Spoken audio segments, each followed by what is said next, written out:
Zimbabwe में वाक़ Victoria false एक आलमी शोहरत याफ्ता कुदरती नज़ारा है, लेकिन ये कचरे के ढेर में तब्दील होता जा रहा था।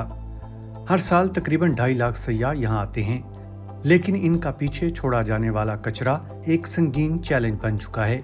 हुकूमती इक़दामात का इंतज़ार करने के बजाय मकामी रहायशियों ने अपनी मदद आप के तहत एक सफाई मुहिम शुरू की। 400 रज़ाकारों को मुनज़्ज़म किया गया जो इर्द गिर्द के इलाकों की सफाई में हिस्सा लेते हैं।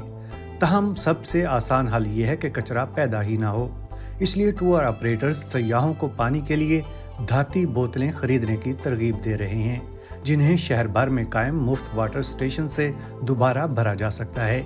ये इकदाम इसलिए भी अहम है कि आम सयाह रोज़ाना औसतन 3 से 4 प्लास्टिक की बोतलें इस्तेमाल करता है। कम्युनिटी के इज्तिमाई अज़्म और काविशों की बदौलत विक्टोरिया फॉल्स अब जिम्बाब्वे के सबसे साफ सुथरे शहरी इलाकों में से एक बन चुकी है।